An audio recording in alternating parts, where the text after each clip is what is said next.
ถึงเนาะถ้าว่างบเนาะพี่น้องถ้าว่างบมีเรือกะดื้อสังกะสีตัวนี้ออกอันนี้บ่ได้ง่ายบ่ได้มากเหมือนบ่เนาะโดยสิตั้งอยู่นี่เลยเนาะ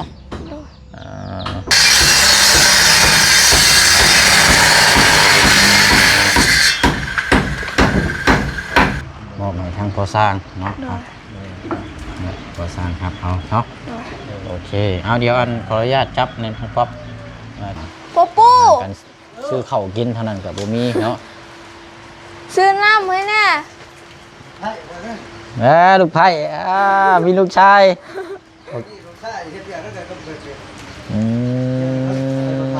โดย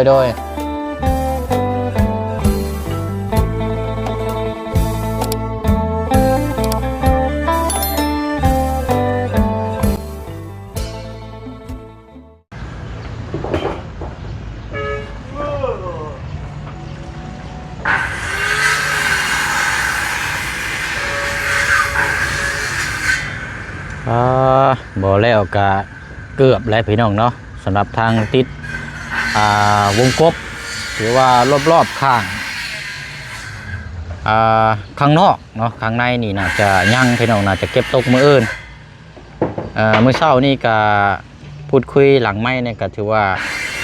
อันนี้เติบอยู่เนาะพี่น้องเนาะเพราะว่าทางน้องป๊อปนี่ว่าอยากได้กั้นห้องนอนฟังนี้พี่น้องเนาะ1 2แต่ว่ามันกันที่ว่ากันแปลว่าเท้ากั้นห้องนอนละถ้าเขานอนนี่เขาก็จะนอนปิ่นหัวทางตะเวนตกนะพี่น้องเนาะสำหรับทางน้องป๊อปเพิ่นอยากได้มือเช้านี้บ่เซงก็ได้อธิบายแล้วก็แจ้งบอกทางทีมงานเข้ามามือเช้านี้แน่พี่น้องเนาะทางอาจารย์ลาวแล้วก็บอกว่าถ้ากั้นห้องทางแบบนี้คือน้องใจดีนี่เขาจะปิ่นหัวไปพุ่นนี่ไปพุ่นหรือว่าปิ่นทางตะเวนออกพุ่นก็ได้นะพี่น้องเนาะแล้วก็บวกกับบรรดาถ้าเขากั้นมาลายนี่มันก็รู้สึกว่าจักแนวใดนะพี่น้องสำหรับตัวเสียงเองเนาะก็เลยอธิบายให้ทั้งน้องเพื่อนให้เข้าใจพี่น้องก็ได้นี่แหละเนาะเพื่อชีลงแล้วก็กั้นแบบเพื่อนทั้งน้องใจดีเนาะ2 ห้องแบบเดียวกันข้างหน้านี่ก็เป็นห้องโถเลยเนาะพี่น้องเนาะตอนในแรกนะน้องเพื่อนจะกั้น1 2หันมาพี่และพี่น้องหันมาข้างๆทางตะเวนตกพี่คันว่านอนนี่ก็นอนหัวปิ่นหัวลงตะเวนตกอย่างว่านอนไปข้างพี่กะมองอยู่เทิงพี่กะนอนปิ่นแบบว่าไม่นอนปิ่นตีนหัวหยิบหัวนะกันสิว่ากับพี่น้องเนาะก็เลยนี่แหละพี่น้องเนาะก็อธิบายให้ทางน้องเพิ่นเข้าใจเรียกว่าตกลงแล้วก็เอาทางนี้นะบัดนี้พี่น้องเนาะคือน้องใจดีนี่แหละพี่น้องเนาะเอาการมาอัปเดตกันช่วงจะคอยคำลงแรงน้ำกันอีกคือเก่าคือเดิมพี่น้องเนาะอยู่เขตน้องป๊อปเลยพี่น้องเด้อเนาะเพราะว่ากะฟ้าพลกะหากระยุดหากระเซาเนาะหากระมาแต่บ้านมีตู้เนาะอยู่บ้านแก้งหลวงในทางผู้เชียงกับพี่น้องเขาไปฮอดปั๊บแล้วก็ฟ้าพลกะตกพอดีแล้วก็คางมากกับแข้งฟ้าพลแล้วก็แบบคือว่าอะไรพี่น้องเนาะถนนหนทางมันก็อยากอันนี้เนี่ยจังหน่อยฟ้าพลตกแล้วก็พ่วงเขาว่าพี่บ้านนี้พี่น้องเนาะเพราะว่ามันก็จะค่อยคำลงแรง4 โมงปลายเลยพี่น้องเนาะผู้เชี่ยวชาญเฝ้าเข้ามาเนี่ยเพราะว่ามื้อเช้านี่ก็พูดคุยถามทางผู้สร้างเนี่ยเนาะเพราะว่าเขาก็ต่างคนก็ต่างเห็นใจกันและพี่น้องเนาะโซลานี่แล้วเวียกงานจังจ่ายค่าสร้างเนาะแต่นี่ผู้เชี่ยวชาญก็ถามทางผู้สร้างว่าอยากเบิกเงินบ่มื้อเช้านี่ทางเพิ่นก็บอกพร้อมทางทีมงานก็ว่าอยากเบิกเงินเนาะพี่น้องเนาะก็ได้ว่าเมื่อนี้จะนำเงินมามอบให้ทางสร้างเนาะเพิ่นจะเบิกก้อน10 ล้านกีบเนาะพี่น้องเนาะล่าสุดนี่ก็ให้ทางสร้างอยู่บ้านแกงดวงไร่แนวกินพี่น้องเนาะเบิกไปนั่นก็10 ล้านกีบคือกันเนาะพี่น้องเนาะเอาอะไรเด้อพี่น้องเด้อเนาะกราบสบายดีและสวัสดีพ่อแม่พี่น้องน้ำกันเบิดสุขุสุคนพี่น้องเนาะพบเจอกันอีกคือเก่าคือเดิมเนาะ10 ล้านกีบนี่ก็ถ้าเป็นเงินบาทเท่ากับประมาณกับ10,000หรือว่า16,000 บาทนะพี่น้องหรือว่า16,000 บาทประมาณนี้แหละพี่น้องเนาะไล่ตามเรทตามปัจจุบันที่เราเคยไล่มาเนาะพี่น้องเนาะเพราะว่าเดทมันก็ขึ้นลงพ่อป่านนี้นะพี่น้องเนาะเอากาแล้วพี่น้องมาคูดมาคุยน้ำกันอีกแน่แล้วก็ตอนนี้ก็เชียงนี่เพราะว่าเงินสมทบทางเฮือนน้องป๊อปนี่กับเมื่อวานนี่มาแจ้งแล้ว10 ล้านกีบ แต่ว่า10ล้านนี่จะเอาไว้เทพื้นให้ทั้งน้องเพิ่นอันนี้ก็จักสิพอหรือว่าบ่พอนี่พี่น้องเพราะว่าทั้งค่าสร้างทั้งอุปกรณ์แน่แต่ว่าชุดทั้งเทิงพี่น้องเนาะทั้งบานทั้งบานแล้วก็เป็นอันนี้น้ำเนาะโดยโอ้ยเอาวางก่อนก็ได้ใช่น้องโอ้เนาะมาแต่หาอย่างเด้นี่คือมานแท้นี่ โอ้ยเนาะพายกับบุงกระตาคือหาเนื้ออยู่เนื้อกินแท้นี่เนาะ อยากเขาเก็บเจอละอันเขาก็เลยเอาโดยมานอยู่ได้เนาะเต็มกระตาเลยเอาอะไรเนาะกะเดี๋ยวพูดคุยน้ำกันเนาะเพราะว่าบานประตูนี่ทั้งบบุญว่าย่านบ่พอเป็นบ่เนาะว่าบานพับดูก่อนอย่างต่างๆนี่ทั้งบบุญบ้านปลาก็จะซื้อมาพี่น้องเนาะบ่เชิงกระถามแล้วก็ชี้แจ้งทั้งทีมงานน้ำกันบทสุขูสุคนนั่นแหละพี่น้องเนาะที่มียอดสมทบเคสของทางน้องป๊อปเนาะไปมีส่วนร่วมกับเก็บรวบรวมบัดนี้พี่น้องเนาะรวบรวมแล้วก็จะซื้อบานให้ทั้งน้องเพิ่นบานประตูนี่เพราะว่ายังบ่พอนะพี่น้องเนาะงบทางบ่เชงก็น่าก็ยังเหลืออยู่3ล้านกีบก็ว่าอยากรอเบิ่งตัวนี้ก่อนพี่น้องถ้าว่าเขาไม่พาเชล่าแล้วมันเดือเท่าไรแล้วจังรวบรวมน้ำกันแล้วก็จังซื้อไม่ฝาเชล่านะพี่น้องเนาะโมเมนต์ซื้อบานประตูประมาณนี้นะพี่น้องแต่ว่าอยากให้สร้างเพิ่นเข่าตัวนี้แล้วก็แล้วจังสรุปมาเรื่องบานประตูพี่น้องเนาะนั่นแหละเพราะว่าต่อ10ล้านเขาก็เอาไว้ในก้อนเขานี่ก็ตามจุดประสงค์ของทางอ้ายเพิ่นเนาะพี่น้องเนาะทางอ้ายเพิ่นว่าโอ้บ่เสียงถ้ามันบ่พอละจกใส่ตัวชุดตัวเทิงก็ได้ก็จังค่อยว่ากันอันนี้พี่น้องเนาะเขาบ่สามารถตัดสินใจได้เลยพี่น้องเนาะเพราะว่าก็ขึ้นอยู่กับจุดประสงค์ของทางอ้ายเพิ่นหรือว่าทางผู้ใหญ่ที่เพิ่นให้คำแนะนำมาเนาะพี่น้องเนาะแต่ว่ามันบ่พอจังไรเดี๋ยวเขาปรึกษาทางอ้ายเพิ่นถ้าว่าเพิ่นเห็นดีน้ำก็จังเห็นดีน้ำเนาะเพราะฉะนั้นก็ขึ้นอยู่ในการพูดคุยอะไรพี่น้องเนาะต่างคนต่างเข้าใจกันอันนั้นก็ขึ้นอยู่กับผู้มอบหมายมอบงานให้น้ำพี่น้องเนาะไปแล้วเดี๋ยวขึ้นไปเบิ่งก่อนจังหน่อยพอสร้างกับสีเมื่อได้นี่เนาะรู้สึกว่าอันทั้งทีมงานก็ออกไปแล้วกินนี่พี่น้องเนาะเพราะฉะนั้นจำเขามาเป็นคนแรกเลยก็จะเป็นช่วงจะค่อยคำลงแรงกับแมนได้เนาะพี่น้องไฟฟ้าฝนตกแต่ค่ำไว้สมือนี่เนาะไว้ขนาดเลยนี่ก็คึมๆเลยได้นี่มื้อนี้บ่ได้เข้าไปบ้านน้องค่ำดีซ้ำมื้อนี้พี่น้องเนาะเวลาบ่ทันพี่น้องค่ำเรียบร้อยเนาะมื้ออื่นพุ่นละจังสิเข้าไปเยี่ยมยามทำข่าวทางเสาเฮานี่ก็เสาเฮือนทางน้องค่ำดีก็เรียบร้อยแล้วเนาะพี่น้องเนาะเบิ่งฟ้าฝนบ่ตกทางแห้งดีๆก่อนจังสินำส่งไปมอบให้ทางครอบครัวเพิ่นนะพี่น้องเนาะอันนี้เข้าบ่ได้พี่น้องแต่รถบ่เชียงก็ไปมื้อนั้นก็ยังคาเนาะเอาเดี๋ยวติดตามเบิ่งน้ำกันเนาะพี่น้องเนาะทางงบทางนั้นก็ยังมีอยู่17ล้านกีบคือเก่าเนาะสำหรับทางสมทบสร้างเฮือนและก็ยังเหลือที่ไว้ดูแลทางน้องคำดีกับ2ล้านเนาะเท่ากับถ้าว่าทางน้องคำดีบ่ได้กินยาต่อยาก็จะนำเงินตัวนั้นมาสมทบเอาไว้เฮ็ดเฮือนให้เราพี่น้องเนาะตามที่ผู้แจ้งไปเมื่อวานนี้เนาะพี่น้องเนาะเอาก็มีหลายเคสอยู่เดี๋ยวแจ้งพี่แจ้งน้องน้ำกันเนาะทั้งแม่น้องเอิงนะบิ๊กแน่พี่น้องเดี๋ยวผู้แจ้งสีสรุปยอดเงินที่เดือหลังจากซื้อที่ดินให้เราเมื่อนี้แล้วเนาะว่าเดือเท่าไรเนาะเอาละอุ้ยบอกว่าเนาะเลื่อมเลยพี่น้องเนาะโอ้ยเดี๋ยวขออนุญาตเดี๋ยวจะไปปิดเน็ตก่อนให้บ้านนี้เนาะเมืองสร้างเขานี่ก็ถือว่าใส่รอบๆข้างเนาะอันตอนนี้แรกนั้นเจ้าว่าอยากกั้นห้องทางนอนทางนี้เนาะด้วยตะกี้คอยว่าสิกันทางนี้คือกันแต่ว่าเจ้าผู้ใดแนะนำคอยดึงทางทีมงานนี่แล้วคอยว่าสิเอาฟังนี้แล้ววันนี้แล้วเขาบอกว่าบ่งามเอาฟังทันหมดก็ได้บ่เป็นยังตะกี้นะเจ้าว่าสิกันทางนี้เนาะด้วยนอนพี่น่ะปินหัวตะเว้นตกได้หน่อยด้วยถ้ายกตัวอย่างกับกันสิว่าภาษาแบบบ้านเฮาตามฮิตคอมกับพี่นี่คือนับถือกับคนตายซะเนาะปินหัวลูกคนตายเวลาแบบอะไรพี่น้องกับโบอยากนั่นปันไดแต่ว่าปินหัวไปพี่บัดผู้นอนอยู่เทิงพี่ปินหัวไปหมอเทิงกับสิยันปินหัวใช้กันเนาะเอาตีนใช้หัวพี่นะเลยบอกฮักปันไดก็ได้เดี๋ยวนี้นั่นว่าอยากให้เป็นคือน้องใจดีนั่นกั้นห้องนึงแต่สามารถปินไปพุ่นเนี่ยแบบมันสามารถโอเคแหละเจ้าสิปูนพุ่นก็ได้นะมันคล้ายๆคือเห็บเข็มนาฬิกาขนาดเขากั้นห้องซี่เนี่ยมันก็จะง่ายโอเคแล้วหรอว่าเนาะ โดยโอเคแล้ว อันน่ะความสูงความต่ำได้ซะอันน่ะกั้นห้อง180ป่ะ คอยบุก บาน180เนาะแล้วก็หน้า80เนาะเพราะว่าเฮือนเราคือเราก็บ่ได้สูงปานใดนะพี่น้องถ้าว่าเอา190นี่ยันว่ามันสูงแล้วก็บวกกับคนเฮาก็บ่มีไผสูงปานใดเนาะเต็มที่ก็150 60นึงนะพี่น้องกันบ้าน โดย เลยเอาอันน่ะบานประตูนี่ก็180แล้วก็หน้า80อันน่ะประตูกั้นห้องนะพี่น้องเนาะอันนี้ทางสร้างน่าจะเข้าใจแล้วเพราะว่ามื้อเช้านี่ก็พูดคุยกับทางทีมงานเนี่ยทางอาจารย์ลาวเนี่ยเนาะตัวนี้ก็เพราะว่าก่อนติดตั้งอย่างสร้างเพิ่นก็โทรถามได้พี่น้องเนาะก็ถือว่าโอเคอยู่พี่น้อง โดย ดีแล้วเพิ่นรถถามบางเทื่อนี่ติดตั้งไปเลยรถป้ามันก็อีกแนวหนึงได้พี่น้องเนาะแก้ไขยากเนาะ โดย ไปอะไรเนาะเดี๋ยวเฮาขึ้นไปเบิ่งเทิงพุ่นก่อนพี่น้องเนาะ โดย ไปน้องไปพุ่นละ เอาไปสอบตัวนี้กันเด้อ เอาเก็บเอาเนาะเศษไม้เศษพี่น้องเอ้ยต่างๆ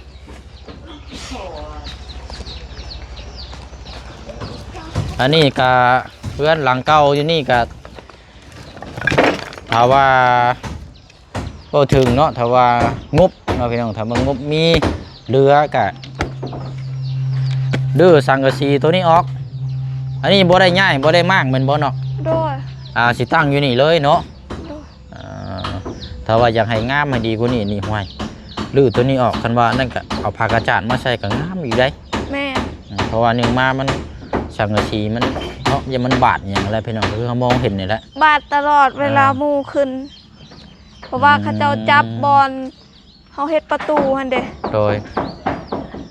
เอามากเอานี่ผ้ากระจาดนี่ประมาณ10 แผ่น โดย กับโบราณแล้วพี่น้องประมาณ10 แผ่น โดย ก็โอ้งามเลยบัดนี้สีคล้ายๆคืนนี่แหละเทิงเฮือนหัวหน้าหน่วยนี่แหละ แม่นโดย มันก็สีนี่เนี่ยจักน้อยเนาะนี่ถ้าว่าวางงบอ่ะนะผ้ากระจาดนี่แผ่นละ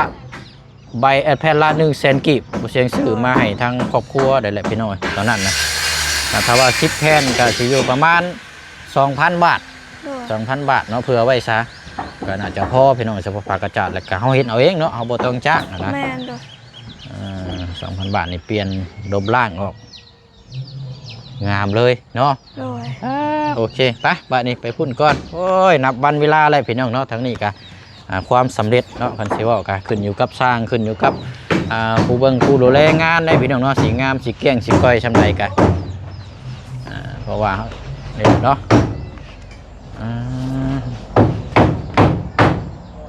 เงินกิฟเลยพี่น้องเนาะโอ้ยเนาะเบิ่งเศษไม้เศษตอกเศษเนี่ยพี่น้องเลยมักละลายเลยเนาะเอาไว้จุมันจะจุอย่างเดียวแล้วแบบนี้ฮึบโอ้ยเด้อนี่เนาะขึ้นบันไดนี่ก็อยากอันนี้เนี่ยจังน้อยเด้พี่น้องนี่เด้ใส่บานเรียบร้อยเลยใส่มงกบเนาะพอพิษพอถึกเลย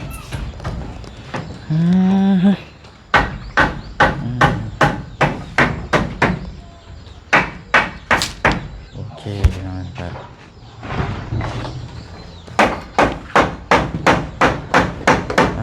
บัดเรียบร้อยเลยเนาะเป็นยังไงดิถึงๆผู้เนาะโดยเอาเบิดมือเบิดเว้นเนาะพี่น้องไอ้แต่ละมือใช่ไหมเนาะกระเวียดกับงานนี่เฮ็ดกับบ่ได้ต้องเฮ็ดกันสิว่ากันโอ้มียังฝนตกอีกหรือบ่นี่เอาแล้วสิไปใช้ได้อันนี้ ฝนตกอีกจักหน่อยพอสร้างก็เมื่อบ่ได้แล้วนี่ เรียบร้อยอีกทีนี่แหละพี่น้องบ่ต่ำบ่สูงบ่เต็มพอดีงามละ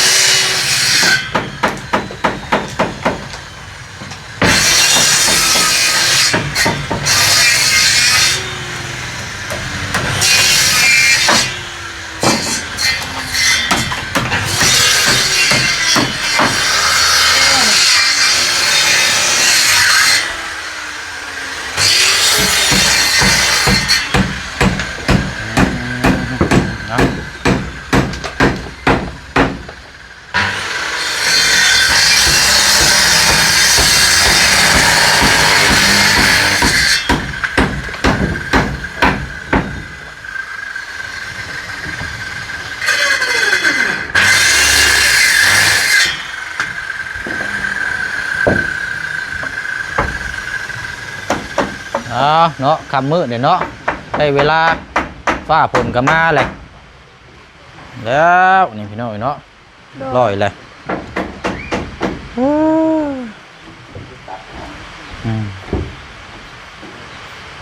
ลอยแล้วพี่น้อง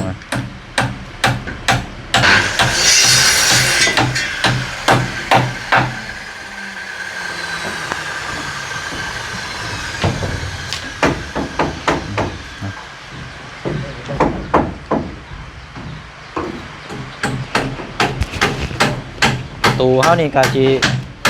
ใส่นี้เนาะโดยใส่นี้แล้วก็แจนี้โดยเชื่อว่าก็แบบคืออยู่เพื่อนน้องเจดีละแบบเดียวกันแม่โดยโอ้ยสูงมาได้พี่น้องนะก็เลยอันน่ะเอา180ตัวบานเขามันมี180แต่ก็195หรือว่า190มันมีอยู่3ขนาดบานประตูก็ได้เรื่องเอาตัวต่ำสุดเพราะว่าคือเพื่อนก็ไม่ได้สูงมาได้นะ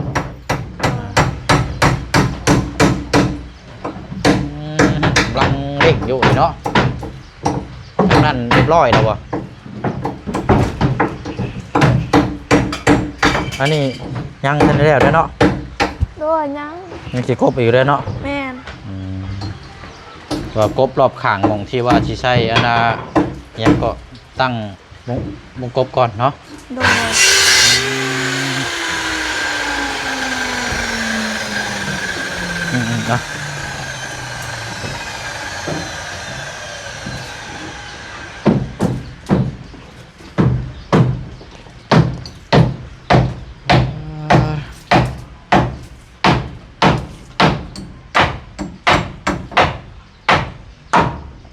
ลูกติงเขานี่พ่ออย่าบอกลูกติงคอยบูฮูด้วยการตามพ่อช่างลูกติงนี่พ่ออย่าบอกพ่ออยู่30 ปีใช่นี่ยันลายแถวเท้าเอาระยะห่างจักเท่าไรผมกว้างผมยาวห่างมัน10 เซนบ่ห่างใส่10 เซนบ่10 เซนกับ10 เซน12 เซนนี่แหละประมาณ10 เซนนี่ก็บ่ห่างปานใดเนาะพอดีงามเพิ่นบ่ตะโลได้ซะเท่าไรเจ้าเฮ็ด10 เซนบ่10 เซนคือ10บ่คือ12ลองเบิ่งพี่น้องนะมันบ่พอจังได๋ก็จังเก็บตกน้ำอีกเทื่อนึงกำลังเร่งอยู่เนาะ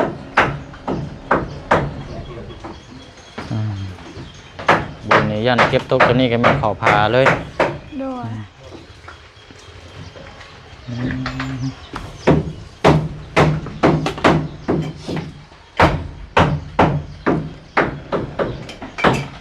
อันสิเฮ็ดให้แล้วบ่เลยบ่พอจังเมื่อแล้วบ่เลยบ่เอาจังได๋ก็เมื่อบ่อ๋อนึกว่าสิแล้วเมาให้เก็บบ่เลยนะโอ้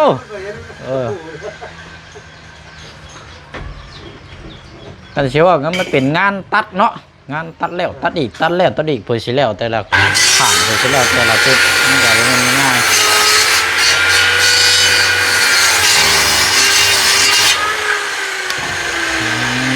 เร่งกำลังจุดหม่องที่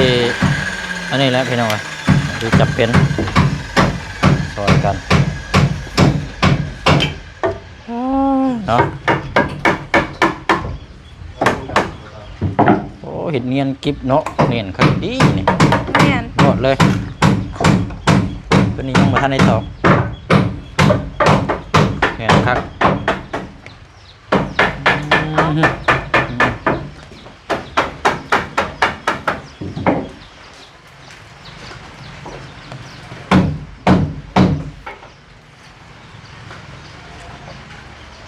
บวกคักแต่ผลตกดินนี่แหละเหรอเนาะ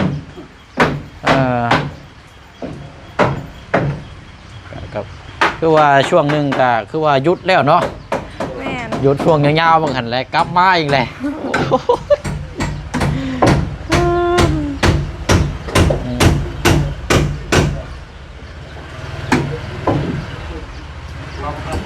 ตาน้องป๊อปปะเดี๋ยวนั่งนี่ก่อนก็ได้เอา นั่งรอบๆนี่ก่อนก็ได้อ่ะนั่งปัดกวดนี่ก่อนก็ได้อ่ะเดี๋ยวเฮาสิได้นี่แหละพี่น้องเนาะมอบมันให้ทางสร้างเฮาก่อนทำแล้วสิได้เดินทางเมื่อ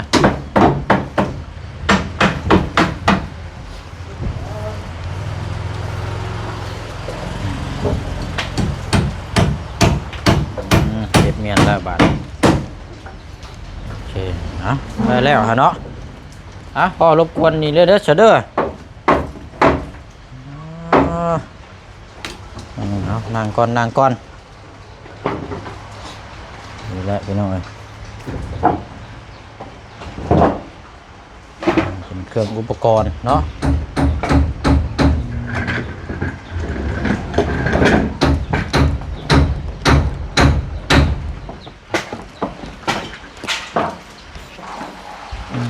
เดี๋ยวให้ทั้งอัน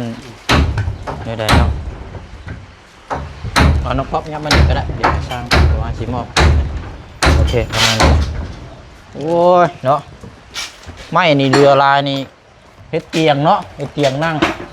โอ้เฮ็ดบทแบบบ่ต้องใหญ่ก็ได้นะประมาณจักอันน่ะ2 เมตรก็ได้เนาะแดนขอบแบบอย่างนี้พอได้นั่ง3เนาะอยู่ได้เนาะพ่อมารบกวนมานั่งพี่ก้อนบาทนี่เฮาหันหน้าไปพี่ละหันหน้าไปกล้องใช่นะย่างไก่แท้มุมกล้องบ่เห็นนะเขามาอีกน้อยนึงเอาพี่น้องเนาะก็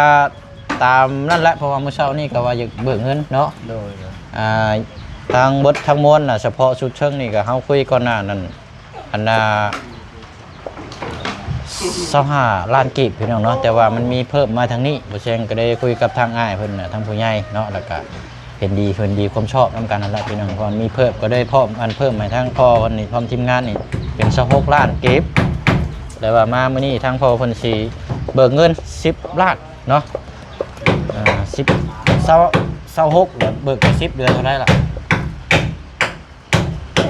ยังเหลือชาว5ยังเหลือ16บ่เอาจำน้ำกันในได้เนาะเอากะประมาณนี้แหละพี่น้องเนาะเพิ่งเอาหมอกไม้แค่นี้2 4 6เกินไปจักเพราะว่าถอนมา10เดือน11อุกคักได้แบบนี้เนาะ2 4 6 80โอ้ยดีใจเบิด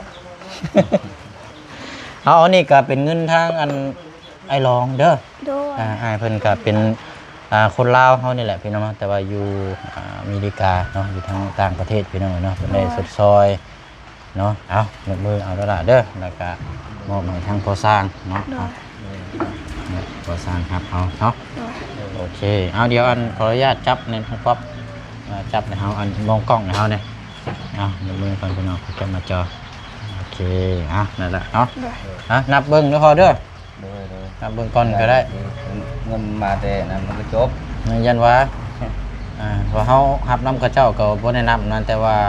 ส่วนใหญ่กับข้าเจ้าก็เช็คมาเบิดแล้วนะไม่มีปัญหาหรอกส่วนใหญ่ก็แหนมละลาดข้าเจ้าเฮ็ดเอาพี่น้องเนาะครบนะพ่อเนาะโอเคอะไรพี่น้องติดตามน้ำกันบัดนี้เนาะว่าสิจักมือจักวันเนาะสีแล้วดุมชมน้ำกันแล้วก็เรื่องบาทเรื่องอย่างเราจังทำทีมงานน้ำกันอีกเท่านึงเนาะเพราะว่าเอาส่วนร่วมกันทุกคนนั่นแหละพี่น้องเดี๋ยวอะไรก็จังจกใช้น้ำกันเนาะโอ้ฝากกระเดื่องแท้นี่ไปดึกแล้ววันนี้พ่อเนาะไปขอบใจละลายเดินทางวันนี้เนาะโอ้พี่น้องพอมีกำลังใจนี่แหละพี่น้องนะคันเชื่อว่ากะได้เงินแต่ก็พอได้ซื้ออยู่ซื้อกินในครอบในครัวเนาะเอาแล้วก็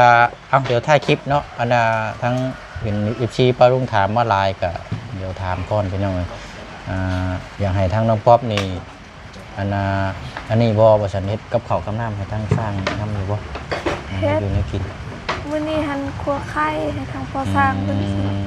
ผมเชื่อว่าก็หัวไข่หรือว่าเป็นอย่างต่างๆกันเนาะด้วยดูเอาดีแล้วใช่เนาะก็ในอยู่ในกินบางเชื่อสร้างมาในบ้านกับบ่ได้มีแนวกินในพี่น้องมีแต่เกลือกับปลาแหลกแป้งนัวมาจับเนาะ ทางปอดุงก็เลยโอ้ยให้น้องป๊อปมันเฮ็ดให้อยู่นึกกินให้ทางสร้างเขานำในเด้อว่าซั่นบ่เสียงนะพออีกทีก็เป็นห่วงเป็นใยเนาะทางสร้างกับบุติพี่น้องเพิ่นเมื่อยเบิดมื้อได้พี่น้องเนาะคนเฮ็ดเวียกกับคนบ่เฮ็ดเวียกนี่ก็มันก็แตกต่างกันเนาะ โดย ดีแหละเนาะมีหยังกระเบิ่งเนาะล่ะเด้อ โดย ได้อยู่ได้กินเหลือละบัดนี้เนาะเอ้ามีแต่ว่าหั่นละฝากขอมุกขอบใจทางอันให้ลองก่อนเนาะเดี๋ยวเราสิได้เลิกละ แป๊บนึงก่อนเดี๋ยวค่อยเอากระตุกให้ทางพอสร้างก่อน กระตุกเนี่ยนะ กระตุกนำพอสร้างซื้อน้ำให้แน่ เอากินเลย เอามื้ออื่นเพิ่นละว่าล่ะ แม่นมื้ออื่นเพิ่นมาเดี๋ยวเฮาบ่มีรถไปเพิ่นมาเพิ่นก็เอามาเลย อ๋อเอาเห็นว่าอันรถนาบ่าวเจ้าได้ใช่บ่ได้นั่นบ่ ฮะ นาบ่าวเจ้าหัวหน้าหน่วย ยานเพิ่นบ่ว่างนำแน่ละพอดีทางอายเพิ่นมาตอนเช้าหันทางอายก็ซื้อมาเลย โอเคเอายืนให้เรานั่นก็ได้เดี๋ยวจักย่างมาพี่เอาเมื่อแล้วพี่น้องเนาะทางสร้างเฮาก็ก็จัดแจงเนาะเฮ็ดทำงานกัน4คนแบ่งหารกันเนาะอยู่ซื้อกินทั้งบ้านทั้งแม่ตู้เพิ่นก็4คนเท่านั้นก็10 ล้านเบิกไปเพิ่นนี่ก็สิมา ปูปู กันซื้อข้าวกินเท่านั้นก็บ่มีเนาะ ซื้อน้ำให้แน่ ลูกไผ่มีลูกชาย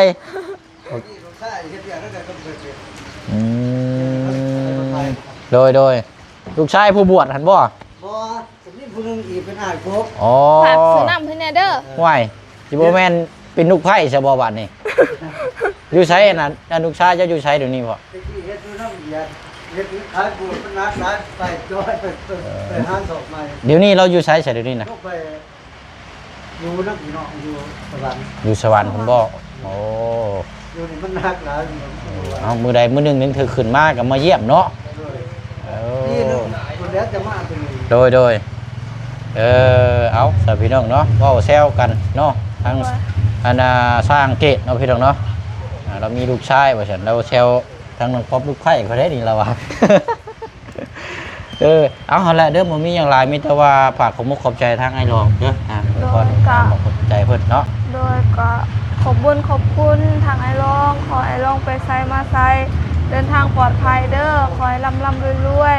จับยังเห็ดยังก็ขอเป็นเงินเป็นทองขอให้สุขภาพแข็งแรงเด้อขอให้การงานเจริญรุ่งเรืองก้าวหน้าต่อไปขอพระเจ้าอวยพรเด้อ โดยพี่น้องเนาะวันนี้ก็ยอดรวมเลยน้ำโบเชียงเนาะพี่น้องเนาะก็มีอยู่ทางบททางมวลเนาะเฉพาะทางไอ้รองที่อยู่น้ำโบเชียงตอนนี้ก็ค่าสร้างเขานี่ยังค้างอยู่16 ล้านเนาะ โดย 16 ล้านในเมื่อวานนี้ก็มาแจ้ง10 ล้านก็เท่ากับรวมทั้งหมดทั้งมวลนี่เหลืออยู่26 ล้านเนาะอยู่น้ำโบเชียงตอนนี้มีอยู่26 ล้าน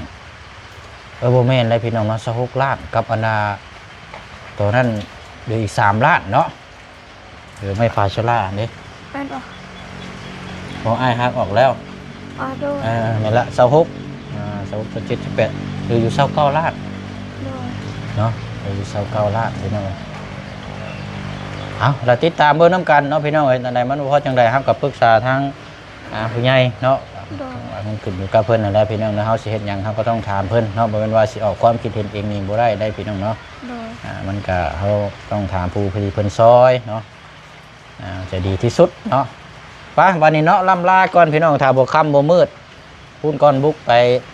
แจ้งเพิ่มเติมน้ำกันอีกสำหรับทางแม่น้องเอิงเอาพี่น้องเนาะบ๊ายบายเด้อพี่น้องเนาะนำกันบ่สุขทุกคนเนาะสุขกายสบายใจทั้งผู้ให้ทั้งผู้รับผู้เบิ่งผู้แย่งนำกันบดสุขุทุกคนเนาะบ๊ายบายพี่น้องเนาะสบายดีย้ำคำย้ำแดงเด้ ขอให้ อ เดิน เนาะ ทางปลอดภัย โดย เด้อ เอาโอเคเนาะไปโอ้ยได้เด้อเนาะมืดได้นี่พี่น้องเอ้ยมือจังมาติดตามเบอร์น้ำกันอีก